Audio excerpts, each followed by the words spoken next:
After these things, Jesus went away to the other side of the Sea of Galilee, which is also called the Sea of Tiberias. A great multitude followed him, because they saw his signs which he did on those who were sick. Jesus went up into the mountain, and he sat there with his disciples. Now the Passover, the feast of the Jews, was at hand. Jesus therefore, lifting up his eyes, and seeing that a great multitude was coming to him, said to Philip, "Where are we to buy bread that these may eat?" This he said to test him, for he himself knew what he would do. Philip answered him, 200 denarii worth of bread is not sufficient for them, that every one of them may receive a little.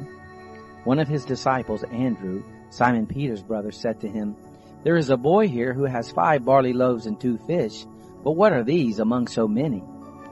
Jesus said, "Have the people sit down." Now there was much grass in that place, so the men sat down in number about 5,000. Jesus took the loaves, and having given thanks, he distributed to the disciples, and the disciples to those who were sitting down, likewise also of the fish as much as they desired. When they were filled, he said to his disciples, "Gather up the broken pieces which are left over, that nothing be lost." So they gathered them up, and filled 12 baskets with the broken pieces from the 5 barley loaves, which were left over by those who had eaten. When therefore the people saw the sign which Jesus did, they said, "This is truly the prophet who comes into the world." Jesus therefore, perceiving they were about to come and take him by force to make him king, withdrew again to the mountain by himself. When evening came, his disciples went down to the sea, and they entered into the boat and were going over the sea to Capernaum. It was now dark, and Jesus had not come to them. The sea was tossed by a great wind blowing. When therefore they had rowed about 25 or 30 stadia, they saw Jesus walking on the sea, and drawing near to the boat, and they were afraid. But he said to them, "I am, don't be afraid." They were willing therefore to receive him into the boat. Immediately the boat was at the land where they were going. On the next day the multitude that stood on the other side of the sea saw that there was no other boat there, except the one in which his disciples had embarked, and that Jesus hadn't entered with his disciples into the boat, but his disciples had gone away alone. However, boats from Tiberias came near to the place where they ate the bread after the Lord had given thanks. When the multitude therefore saw that Jesus wasn't there, nor his disciples, they themselves got into the boats and came to Capernaum seeking Jesus. When they found him on the other side of the sea, they asked him, "Rabbi, when did you come here?" Jesus answered them, "Most assuredly I tell you, you seek me, not because you saw signs, but because you ate of the loaves and were filled. Don't work for the food which perishes, but for the food which remains to eternal life, which the Son of Man will give to you. For God the Father has sealed him." They said therefore to him, "What must we do that we may work the works of God?" Jesus answered them, "This is the work of God, that you believe in him whom he has sent." They said therefore to him, "What then do you do for a sign that we may see and believe you? What work do you do? Our fathers ate the manna in the wilderness, as it is written, He gave them bread out of heaven to eat." Jesus therefore said to them, "Most assuredly I tell you, it wasn't Moses who gave you the bread out of heaven, but my Father gives you the true bread out of heaven. For the bread of God is that which comes down out of heaven and gives life to the world." They said therefore to him, "Lord, always give us this bread." Jesus said to them, "I am the bread of life. He who comes to me will not be hungry, and he who believes in me will never be thirsty. But I told you that you have seen me, and yet you don't believe. All those who the Father gives me will come to me. Him who comes to me I will in no way throw out. For I have come down from heaven, not to do my own will, but the will of him who sent me.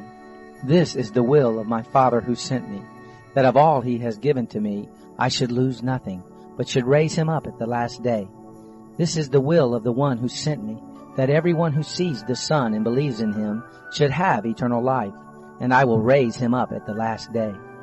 The Jews therefore murmured concerning him, because he said, "I am the bread which came down out of heaven."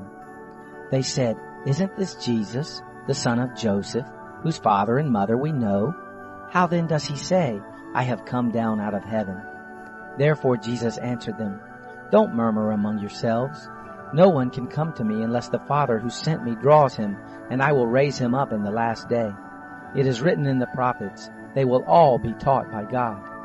Therefore everyone who hears from the Father and has learned comes to me. Not that anyone has seen the Father, except he who is from God. He has seen the Father. Most assuredly I tell you, he who believes in me has eternal life. I am the bread of life. Your fathers ate the manna in the wilderness, and they died. This is the bread which comes down out of heaven, that anyone may eat of it and not die. I am the living bread which came down out of heaven. If anyone eats of this bread, he will live forever. Yes, the bread which I will give for the life of the world is my flesh.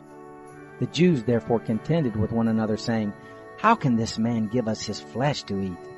Jesus therefore said to them, Most assuredly I tell you, unless you eat the flesh of the Son of Man and drink his blood, you don't have life in yourselves. He who eats my flesh and drinks my blood has eternal life, and I will raise him up at the last day. For my flesh is food indeed, and my blood is drink indeed.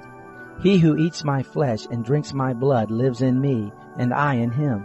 As the living Father sent me, and I live because of the Father, so he who feeds on me, he will also live because of me. This is the bread which came down out of heaven, not as our fathers ate the manna and died. He who eats this bread will live forever. These things he said in the synagogue as he taught in Capernaum. Therefore many of his disciples, when they heard this, said, This is a hard saying. Who can listen to it? But Jesus, knowing in himself that his disciples murmured at this, said to them, Does this cause you to stumble? Then what if you would see the Son of Man ascending to where he was before? It is the Spirit who gives life. The flesh profits nothing. The words that I speak to you are spirit and are life. But there are some of you who don't believe. For Jesus knew from the beginning who they were who didn't believe, and who it was who would betray him. He said, For this cause have I said to you, that no one can come to me unless it is given to him by my Father. At this many of his disciples went back and walked no more with him. Jesus said therefore to the 12, You don't also want to go away, do you? Simon Peter answered him, Lord, to whom would we go? You have the words of eternal life. We have come to believe and know that you are the Christ, the Son of the living God. He answered them, Didn't I choose you, the 12, and one of you is a devil? Now he spoke of Judas, the son of Simon Iscariot, for it was he who would betray him, being one of the 12. Thank you for studying the gospel of Jesus Christ with us. Subscribe and hit that bell to follow each daily chapter. You can find a transcript of this gospel and many other free resources at www.holytruth.org. Be blessed in the Lord and stay prayed up.